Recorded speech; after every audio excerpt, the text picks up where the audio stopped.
I never got to grow up in my hometown. I never got to go to school in my hometown. Growing up, I never got to see my older brothers and sisters get married or have kids. My life as I knew it changed on June 13th, 1965. I was abducted while playing in my yard. I was abducted by gypsies. Yes, I said gypsies, who were staying at a motel behind my house. I was 2 years old and 10 months when I was abducted, and I am still alive. I don't know who I am or where I come from. I just know my real family is looking for me. My name is Elizabeth Ann Gill, and this is my story. The Abduction of Elizabeth Ann Gill. Welcome to MJA Inc. Investigations Podcast, Deep into the Woods, Episode 2. This is Part 1 of the abduction of Elizabeth Ann Gill. My name is Mark Harper, and I am your host for tonight's podcast. I am the lead investigator and one of the founding partners of MJA Inc. Investigations. Beth Ann was abducted on June 13, 1965 from Cape Girardeau, Missouri. Beth Ann was 2 years and 10 months old. A search followed, but Beth Ann was never found. On May 8, 2012, MJA got involved in the case, and it became our 81st case. MJA case file number EAG-081. MJA visited a crime scene when we met the Gill family. We have a very special guest on tonight's podcast. Her name is Martha Gill Hamilton. She is the sister of Elizabeth Ann Gill. Martha has spearheaded this investigation for decades.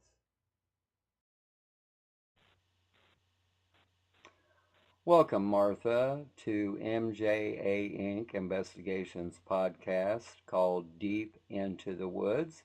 This is episode 2 of part 1. How are you tonight? I'm very fine, thank you. Martha, do you belong to any groups or websites for the missing? Oh, gee, I belong to numerous websites and pages for the missing, as well as I do volunteer work with the National Center for Missing and Exploited Children. And do you attend conferences for the missing? I absolutely do. In fact, I attended Missouri Missing just last month, and I have previously attended missing events in various states, including New Jersey, and I've attended Amber Alert meetings, roundtables for family members in Texas, and also in Atlanta. And can you please tell our listeners what happened on June 13th, 1965? On June 13th, 1965, it was just a normal Sunday afternoon. My mom and myself and another sister were returning from a visit with an aunt, and the kids were playing outside. My older sister had been there, and she left for a few minutes. She said, "I'll be right back, and Mom should be home any time." So the kids were playing outside, and all of a sudden they said, "Well, where's Beth?" And they started looking around, and she was not to be found. They searched immediately in the house, of course, in the neighborhood, and within 10 or 15 minutes they called the police. The police then, of course, continued the search. Can you describe the scene and the mood after it was realized that Beth Ann was gone? Well, in fact, we did return shortly after it was discovered that Beth was missing. And as we came closer to the house, we noticed a lot of activity, a lot of police cars. And when we pulled up out front, it was obvious that they were all centered on our residence. My mom was just in a panic. She stopped in the middle of the street, jumped out of the car, and as she ran to the front steps, my aunt came down and said, "We can't find Beth." Mom passed out. They carried her in the house. And from there on, it was just pandemonium, basically. People coming in the house. There were people all over. I was a teenager, so, of course, I remember it quite well. But initially, it was almost like no one was in charge because everyone was attending to Mom, or the police were there, and they were questioning everyone, and it was just chaos. And what was law enforcement's reaction? Well, initially, they reacted as in most missing children's cases is, oh, well, she wandered off. So they started forming search parties and canvassing the neighborhood. I think they went, within 6 or 8 blocks of the area. And at some point, one of the people with the police department, one of the men who was in charge, he thought perhaps that Beth had wandered down to the Mississippi River. We never believed that to be the case because it was several blocks away. She would have been walking down streets where someone should have seen her. She would have had to cross a couple streets. And outside of the fact that she wasn't missing long enough to have gotten that far, it just didn't seem likely to the family that she would have taken off on her own. Before the abduction, was there anything strange that happened? Well, we didn't think it strange at the time because you have to remember this was 1965, and people were used to neighbors. The kids we played in the whole block, and we weren't afraid of strangers. Well, there was a group of people that had been going door to door selling purses. That probably wasn't all that uncommon, people going door to door back then. But what we did find out later is that one of these people, one of the women, had approached Beth a couple times when the kids were out in the yard and had called Beth over to her. In fact, there was a motel that immediately adjoined our house in the back, and we later found out that the woman had called Beth over to her room, and it just so happened that one of the other kids playing saw that Beth was walking towards the motel and said, "Beth, get back here." So that was the end of that. But at the time when those things happen, you don't think that someone has an ulterior motive. You just think, well, they were being friendly and saw that she was a cute little girl. But later, then you start to question it. After the abduction, was there some strange circumstances that happened? Absolutely there were. In fact, Beth disappeared on a Sunday evening between 4:30 and 5 o'clock. Monday, there was a local car dealer who had ordered parts for a couple people staying at the motel behind our house. And he told them when the parts were ordered, he said, well, you have to pay for them in advance. They said, no problem. They paid for the parts. He said, they won't be in for maybe another week or so. And at the very earliest, he said, they'll be in the first of next week. And they told him, they said, well, that's not a problem. We'll be in this neighborhood for a couple more weeks yet. So Monday, he called the motel to tell the people the parts were in, and they said, well, they left yesterday evening. So he became suspicious, and he called the local police, and he said, hey, these people were right behind that little girl's house. I know she disappeared yesterday. I think you ought to check into it. So from that point, they started looking into these people, and they talked to different people in the neighborhood, and they said, well, I think their name is such and such. And someone else would say, no, they told me their name was so-and-so. So at that point, the police knew that they were using different names. There was a local gas station not far from our house, and the man there said, oh, yeah, I know who you're talking about. He said, they came in here and they were wanting to trade purses for gas. And he said, I wouldn't do it, but I didn't trust those people. They didn't seem right. He wrote down license plate numbers on both vehicles. Now, they had the VIN number for sure off the pickup truck they were driving because they had ordered a part for it. But the other vehicle they were driving was a 1965 Ford Thunderbird, and when he wrote down the license plate for it, they came back a few days later and they had a different license plate on it. He didn't get all the numbers on that plate, but it was a different state. They were running plates from Florida, West Virginia, and I think Michigan. There might have, and also an Alabama plate. Well, at some point when the police started checking, we know that one of the plates was not issued to that vehicle. It had been issued to a similar vehicle, but not the one that they were driving. And through so the police assumed. Pardon? Go ahead. Okay, through the years. Well, the police. Pardon? I said the police then assumed that the license plates had been stolen. Okay. And through the years, have you yourself developed suspects? There's been different suspects or persons of interest, I'll call them, that have developed. But the funny thing was everything that we've looked at and investigated always seemed to come full circle right back where we started.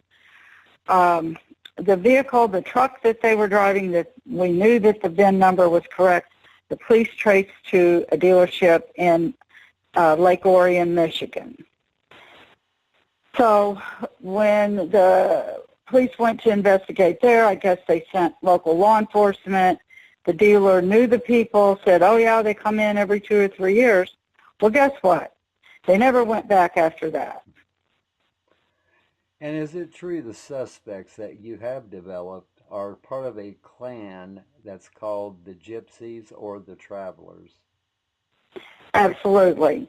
And what I've done is just unbelievable research. I've had a lot of help. MJA's done a tremendous job helping follow up and do research for me. And I have friends in the U.S., some friends I've known for years and years, and others I've met through the search for my sister. I've got a marvelous researcher in Canada who's done incredible work on running down names for me. And can you tell our listeners the dynamics of the Gypsies or the Travelers and how they operate? Well, the Travelers have been around in the U.S. in large numbers, basically immigrating around 1900. There's different sects of these clans, and just like there's different families of mafia, there's different families or clans within this bigger group called Travelers. There's the Irish, there's the Mideast, or the Eastern European, and the Scottish. And each clan or family concentrate on different areas.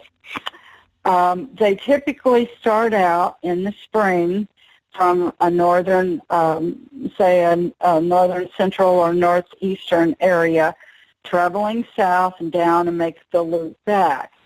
They specialize in, at that time, they were more like peddlers, and they went door to door. Oftentimes they would take advantage of people. They would sell substandard merchandise. They would lie about where it came from or that it was homemade or whatever instead of factory made. They oftentimes would steal. If 3 or 4 came in the house and one would go try to case the place out and maybe find the lady's purse or whatever, or they would just, make their money off of shoddy merchandise. Now they've gone into more home improvements, and they'll come in and say, oh, I'll paint your barn, or I'll paint your house, or I'll pave your driveway, or I'll seal your driveway, or replace your gutters, or whatever their particular scam is that week. and typically would do a very shoddy job and use substandard materials. And they would also, oftentimes, they still are at this time, prey on the elderly, and more rural than city, because city folk don't generally aren't as open to let people come in and do work on their property. But they'll come in and they'll tell somebody, well, I'll paint your house for $1,000, and then come back and say, well, it cost me more than that. You owe me $3,000. And oftentimes the people don't know what to do other than to pay them, because then they're like, well, you know, if you don't pay me, I'm putting a lien on your property and blah, blah, blah. And the people get in a panic, and, you know, they may be not as sophisticated as to say, well, that's not what you told me, I'm not paying you. So those are the kind of things they do. At this time, there are groups of these people throughout the U.S. You know, there's a huge group in the Northeast. Pennsylvania is a big area, Michigan, and then through the southern states.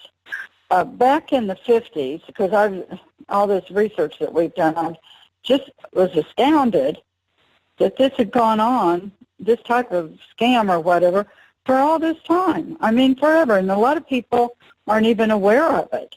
But they're pretty much throughout the U.S. at this point. And the numbers they're saying is probably 100 to 200,000 of them. Okay, is it true that if Beth Ann was abducted by these people, there's a good chance that Beth Ann is still alive? Well, there's a good chance, yes, and there's two things to this. They also value money quite a bit, and there's a possibility that some of the people were into snatching kids and selling them on the black market. But the other possibility is that they could have kept her within one of the families in the clan, because children were very valuable to them. At that time, in the 60s, they had developed a lot of genetic problems because they intermarried so much. So a child outside the clan had more value possibly than a child of the clan. So if she is alive and she doesn't know who she is because she was taken at such a young age, would you say that would be correct? Absolutely. In fact, I've talked to people that were taken or whatever, and all the way up to age 7, and those kids oftentimes don't remember anything about their past life. It's really, really easy to convince a small child who they are or who they aren't. And I know people are, oh, I remember when I was 2. Well, if you have a traumatic event, like you're kidnapped, you're not going to remember much before that. But the other thing, I've gone by statistically, toddlers and infants that are taken are oftentimes taken not as much for pedophilia or for other purposes like that, but they are taken because someone wants a child. Is it true that you have come to learn that most young children taken by this type of clan uses the children for arranged marriages and wedding dowries? Well, that happens oftentimes. It happens right within their group, and this is considered their culture and their way of life. And it's not uncommon, even today, for a child at 14 to be married. They're definitely betrothed very early, promised to marry. And oftentimes, that's what they've been taught, that's what they think is fine, and these people go along with it. The children go along with it because that's what they see as normal. And through your research, is it true that they use young children for their scams? Oftentimes they do. In fact, someone pushing a stroller, people are paying attention to the baby. They're not paying attention to the parents. Now, it depends on which family group you're talking about, but like I said, there's different sects, and that's SECTS, so are different families. Some are mainly into theft and fortune telling. Some are into the home improvement, and some are now they're into selling stuff on the internet. And so every sense of the word, Beth Ann is worth more alive than dead. Would you say that's correct? Absolutely. And how many states has this investigation led you to try to track this clan of people? Oh, gee, offhand I'd probably say 10. And can you tell our listeners about your DNA search for your little sister?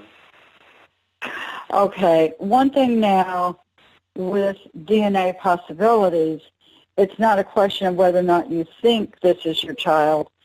It's easy to find out for sure if this is a family member through DNA. Before my mom passed, my mom and two siblings put DNA in a federal database for missing persons. So that would be the ultimate as far as a definite yes or no if it were Beth.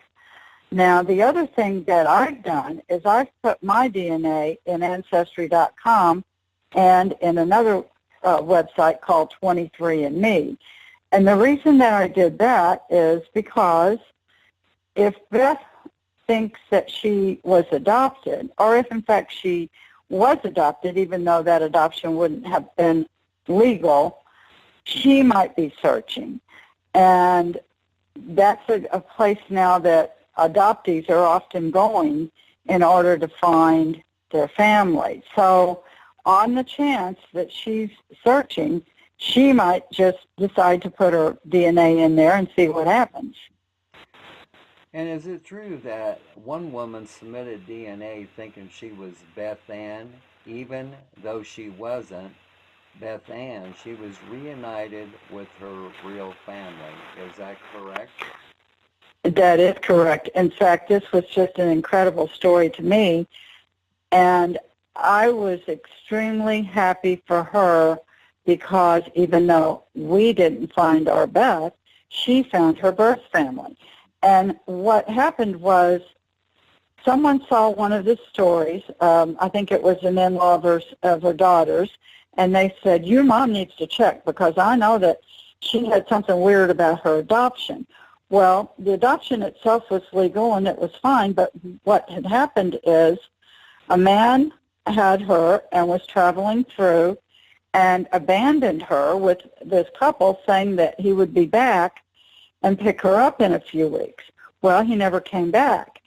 So that family did research and tried and had investigators hired to try to find out where he was or what happened. And his story was that the mother had been killed in a car wreck, and so he was trying to raise her himself. Well, after 2 years, they adopted her. So the possibility sounded like it was pretty good that she could be Beth under those circumstances. The timeline was right on. I mean, it would have exactly fit for a possibility of her being Beth. But we did the DNA through the federal database, law enforcement, and it wasn't a match. So she, of course, we were disappointed. She was disappointed, and she said, well, I guess I'll just stop searching. I said, oh, don't stop searching. You just don't know. I said, put your DNA in Ancestry.com, put it in 23andMe, do whatever you can because you don't know if you have family and they might be searching. So she did. She put her DNA in Ancestry.com, and guess what? She had it in there for 2 years, and then all of a sudden she gets a phone call from someone who had put his mother's DNA in for her and said, you're my aunt. And what happened was her mother and father were getting a divorce. The father took off with her and just split. And eventually, then he abandoned her. he went back to the mother and he said, oh, she got killed in a car wreck. Well, I know people find this hard to believe, but in 1965, if a parent took a child, law enforcement oftentimes wouldn't get involved. They'd say, well, he's a parent, can't do anything about it. You just, we're sorry, but, the father had the right to take that kid, which, of course, he didn't. But anyway, 50 years later, her sister put her DNA in, and they found each other. Now, sadly, the mother had passed, and gladly, the father had passed, but she's found several other siblings. Her mom remarried, so she has other family. And it's just been a remarkable and heartwarming story that I played a small part in. And what did it feel like knowing you had a part in making this happen? You know what? I have always believed that I've been directed by something or someone greater than myself to try to find my sister. And maybe if I don't find my sister, maybe what I'm... Welcome, Dan, to MJA Inc. Investigations podcast, Deep into the Woods, Episode 2, The Abduction of Elizabeth Ann Gill, Part 1. How are you tonight, Dan? I'm doing great, Mark. How are you? I'm just fine. And did you happen to hear the interview with Martha last night? Yes, I did. And what did you think about that interview? I thought it was very well done. I knew a lot of the details from already being familiar with the case, but it's always good to get the refresher, especially from a profiling perspective, because each new time you hear the story, there are new details which can help you add to your psychological profiles. And can you please tell our listeners what type of person is motivated to abduct a little girl to gain a profit, or do you think it's just the gypsy culture? Well, that's an interesting question. In criminal profiling, you deal with four main types of kidnappings. The first ones are your parental kidnappings, where one parent kidnaps the child to keep it away from the other parent, usually in a custody battle. This was probably not the case here, because naturally we never heard from one parent, and that usually doesn't happen, where one parent will take a child and completely disappear. The second type of kidnapping is your normal financial kidnapping, where you receive a ransom. Since that didn't happen here, we can obviously tell that this is not the normal type of financial kidnapping, although I do think money has something to do with it. Then you have your third type of kidnapping, which involves regular serial murders done by serial murderers or sexual offenders, where they kidnap the victim for either the purpose of rape or murder. However, I don't think that was the case here, because the FBI, along with the local police, thoroughly searched for the body and never found anything. So what we're going to delve into is the fourth type of abduction, which is in human trafficking. Now, when you deal in human trafficking, there are two main types. Human trafficking for the sex slave trade, which is not what I think we're dealing with here, because the victim was too young. The second type of human trafficking, is human slavery, which is usually where they take illegal immigrants from other countries to make them work in your home. Now, even though this isn't a normal type of human trafficking slavery case, where the victim was taken to work in the home, I do think this falls into that human trafficking slavery category because of the way the gypsy culture works, and I'll explain. In the gypsy culture, they like to take little kids around the age of Elizabeth Ann Gill and use them to panhandle, basically. One kid can draw up to as much as $300 a day and up to $100,000 in a year. Now, They do this by using young kids and placing them outside of places where they know people have money, like mosques or churches or local events, because they figure children are the best way to cause people to give large amounts of money to the group. One thing that especially sickened me in my research, and I don't know if you could believe this, but okay, I was researching, and in some cases, because the victim being young isn't enough to get enough money, they'll sometimes intentionally cripple or disfigure the victim in order to make them more sympathetic.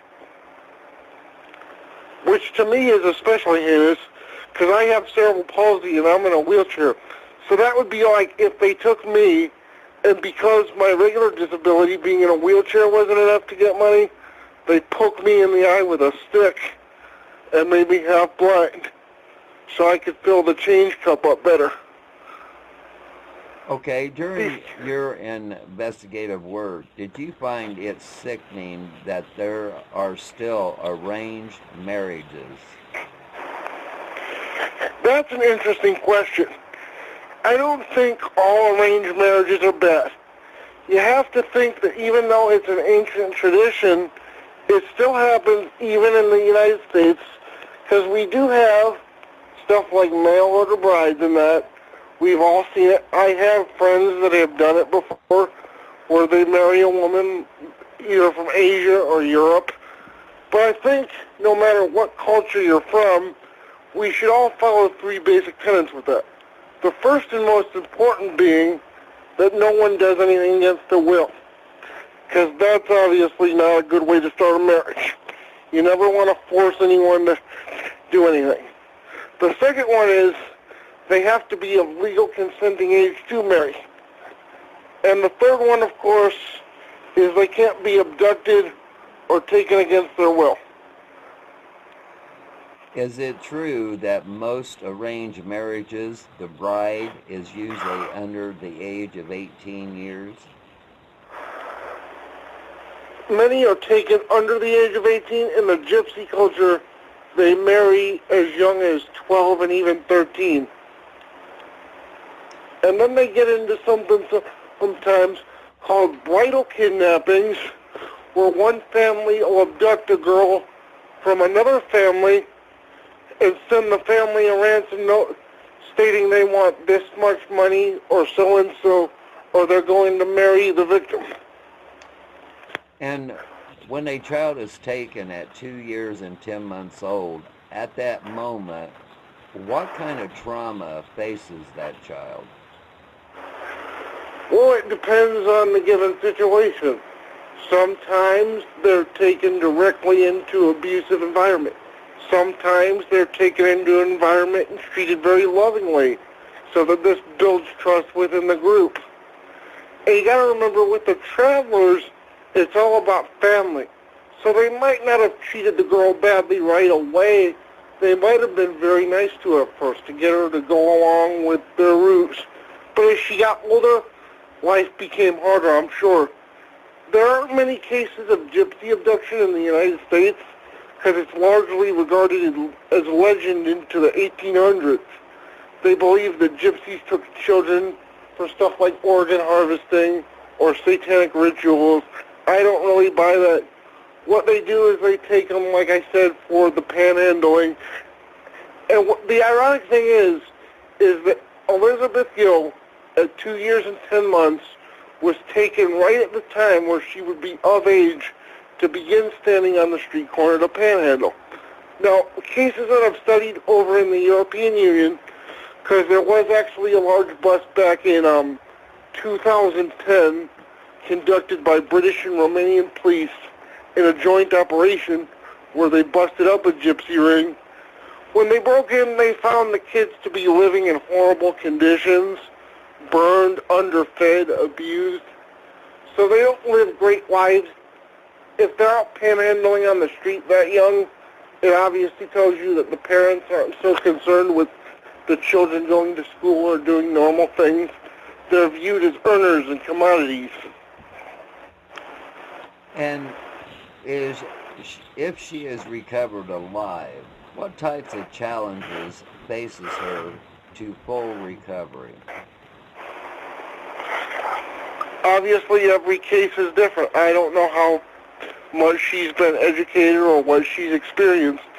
I can guess that from the time she was abducted, it'd be probably hard for her to be educated at all. Being that it was the 1960s with women in that culture, it's unlikely that she would have any education. She could very well be literate, but I highly doubt she would have the skills of a normal female woman at that age. Because like I said, they don't put the emphasis on female education that normal people do. Now, the gypsy culture is softening through the generations, becoming less rigid with their traditions, but being that she was born back in that time, I highly doubt she would be very educated. She probably wouldn't have a good idea of who she is or who her family was.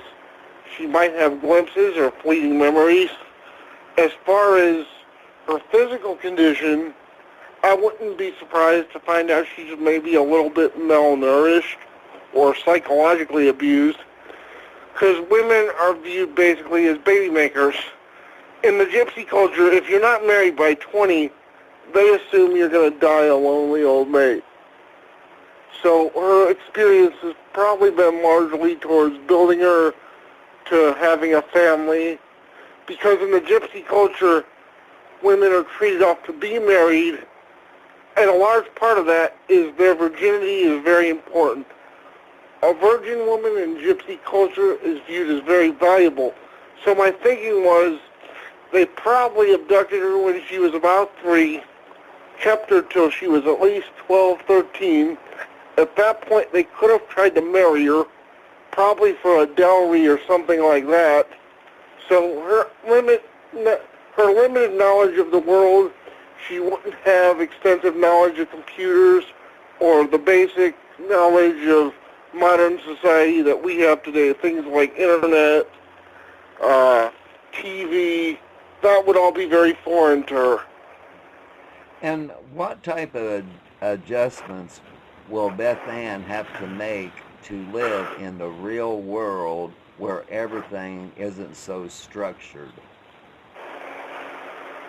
Well, as we discussed previously, with the lack of education, there are obviously adult educational programs to help. There's extensive psychological therapy that could be done. There's obviously hypnosis, as you know, that's been successful in recovering memories. Obviously, there's a great deal of counseling that would have to be involved. Who knows if she would even accept her real family after this much time. So it would definitely be a process if she were to be found alive. But the good news in this case, unlike with a lot of cases that profilers work involving unsolved homicides or missing persons, is that there is actually a chance to bring this girl back alive. So that's something. Normally when you work a case like this, we have to be honest, you don't really expect to be able to give the family a good and kind outcome. So the very fact that they would be able to give Elizabeth and Gill back even a piece of her life is a ray of hope in an otherwise bleak situation. Thank you, Dan, for taking part in this podcast. We look forward to hearing from you in part 2. Thanks, Dan, and you have a good night. And thank you very much for being on the podcast. And when we come back, our third guest on the podcast will be Callie, a profiler and researcher for MJA Inc. Investigations. We will be back in a moment with Callie's interview. Thank you, ladies and gentlemen, for listening. And thank you, everyone, Mark, our sponsors, and especially Martha Ann Gill and the victim's family for trusting me with this responsibility. I'd like to thank her for not just allowing me the trust to work this case, but also always being a very good friend to me. And I'd like to thank you, Mark, especially for all the faith and trust you put in me, because you know I wouldn't just go deep into the woods with anybody. Well, I appreciate that, and we love what you're doing. We want you to keep on doing it as long as you can, and we'll see how everything works out.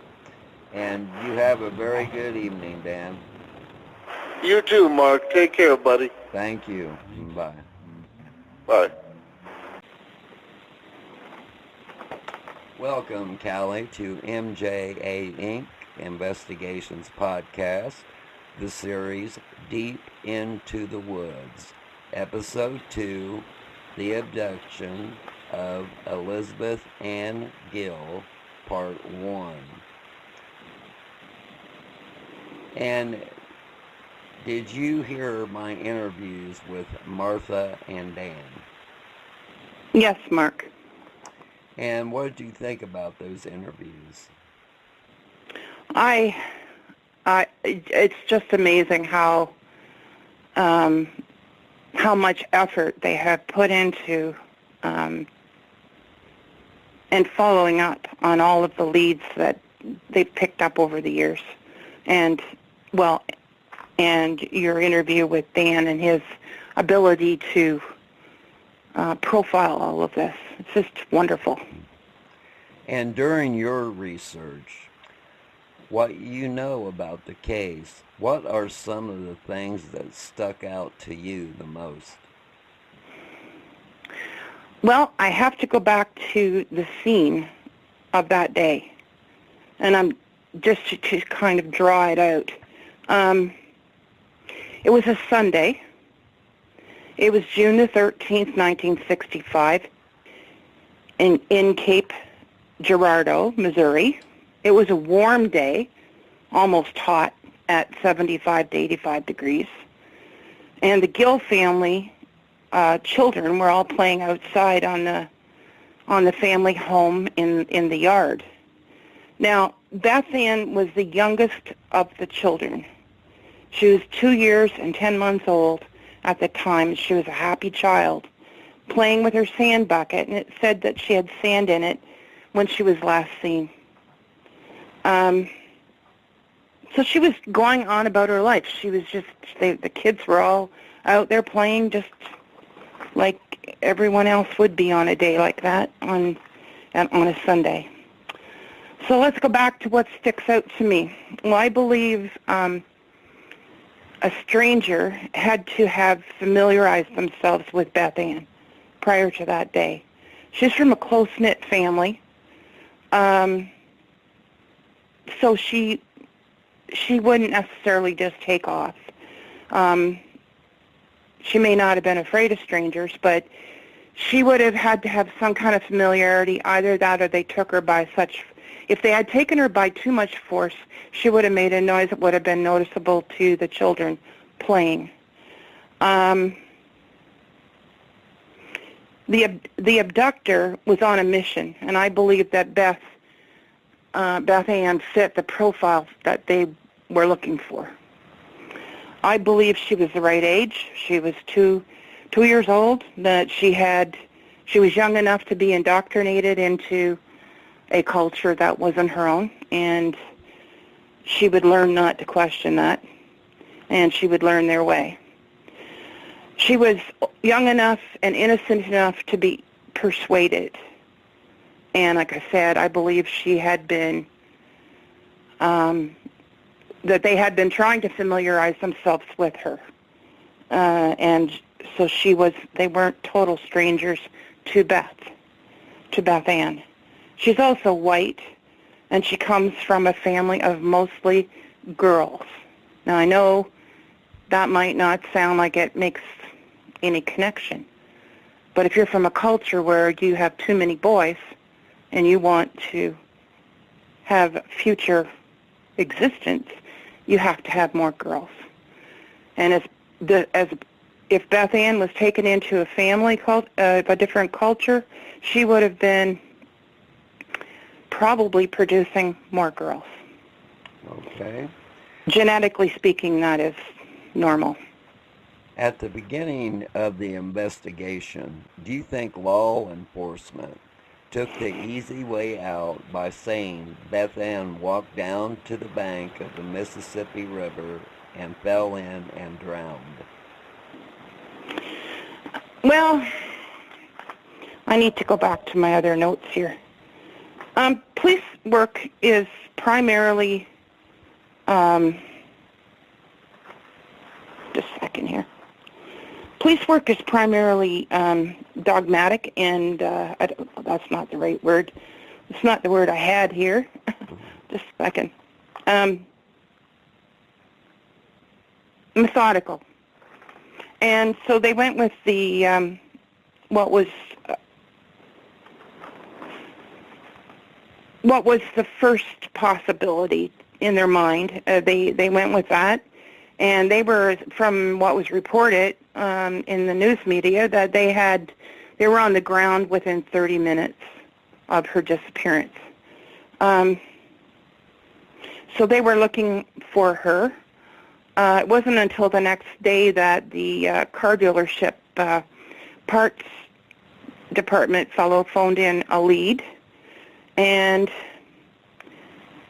I believe that the police department was doing the best they could do at the time, that they did follow up on that lead, and they did find out that there was a 1965 Ford Thunderbird and a 1965 Chev pickup truck, and that pickup truck was the one that was supposed to be getting the part. Now, that truck wasn't very old. They did follow up on the plates that were on the vehicles, and they were Alabama plates. Well, those plates didn't exist for those vehicles. They weren't registered to those vehicles. And so the police department did follow up on all that. I don't know the timeline of the follow-up, but I'm going to say that they probably didn't have the manpower. And the guidelines for the FBI getting involved at the time were not the same as they were in 2010 when they did become involved.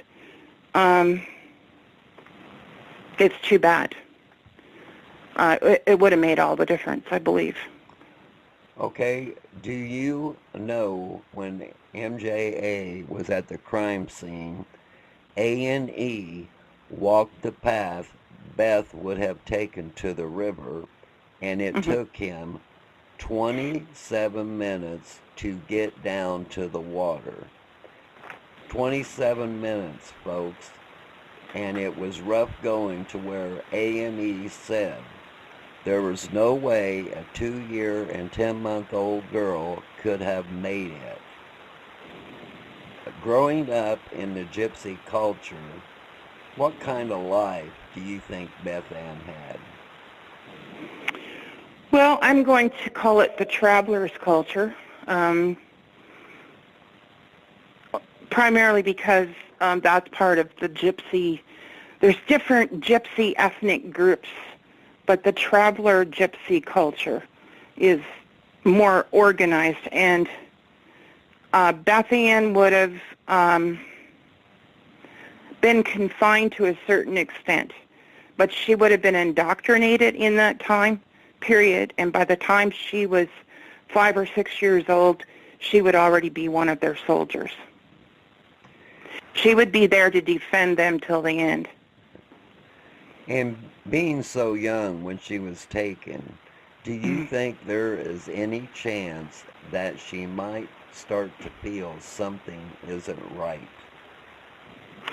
I believe she'd feel it, but I think they're probably very good at what they do in doing this. It guarantees their existence. They can't exist without doing this. Not always, but they have to do it every once in a while to ensure their existence. And she, if she did have, I'm sure she had gaps when she thought something's not right, but she would dismiss it. She would dismiss it and carry on because she would be busy. They would keep her busy and occupied and she probably was never alone. And let's say Beth Ann is found alive. Can you give our listeners what the recovery time will be? Her entire lifetime. Okay, She will. That was my next question. Will it be months or years, or will it be for the rest of Beth Ann's life? Mm-hmm. First of all, unless her house of cards comes tumbling down, and that sounds harsh, but at the same time, that would allow her to, it would allow her to step back for a moment and to feel the love of that family, of the Gill family. But it would take a lot of time for even that to happen. It could be just a word that she might, if it's something really intense, it would have to be something to unearth her emotion that would allow her not to discard it too quickly. And that, if she becomes isolated within the traveling group, she might be able to get to that point. But otherwise, I'm afraid she's, it would take a miracle. That's what I think. Thank you, Kelly, for taking part in this podcast. We look forward to hearing from you in part 2. Thanks, and you have a good night. Martha Gill Hamilton wanted it to be known that there are things happening in the background that could lead to an arrest or the recovery of Elizabeth Ann Gill. Remember, if you ever get bored, take a walk deep into the woods, and you might be surprised what you might find. That's the end of tonight's podcast. As we sign off, we have a cut of a song written by one of Beth Ann's sisters, Jeannie. My name is Mark Harper, and good night from Plattsburgh, New York.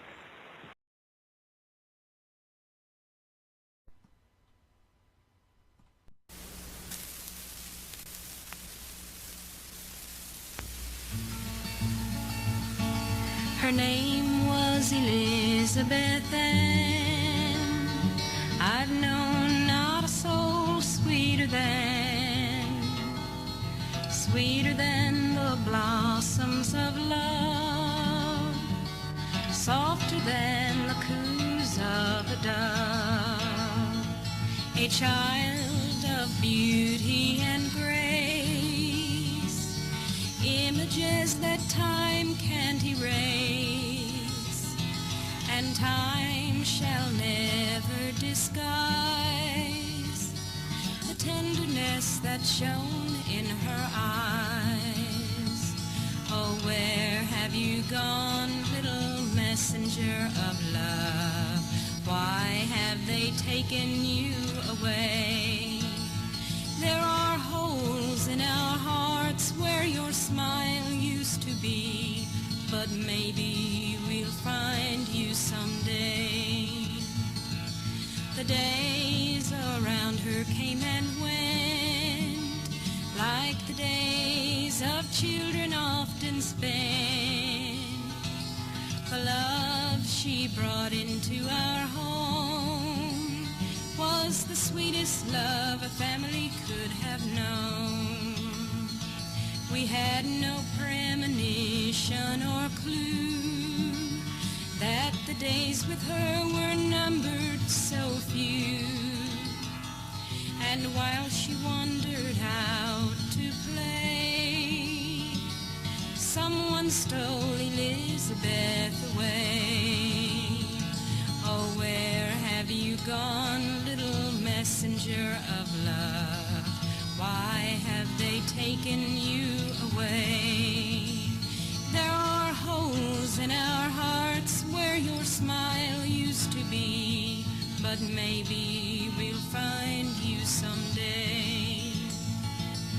days that followed were a dream, a nightmare undisturbed by a scream, the sound of her laughter nevermore, as we put away the dresses that she wore.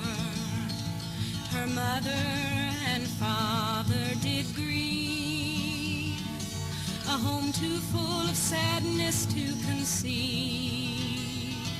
Her sisters and I sorely wept, while the spirit of her love we dearly kept. Oh, where have you gone, little messenger of love? Why have they taken you away?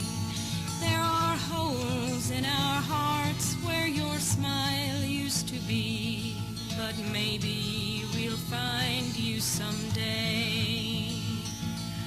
Father welcomed death as a friend. He died of a broken heart that would not mend. Mother left a few years ago with the memories only mother could know. Her brothers and sisters are grown, and most of us have children of our own. But we shall be waiting evermore for the sound of her knock upon the door. Oh, where have you gone, little messenger of love? Why have they taken you away?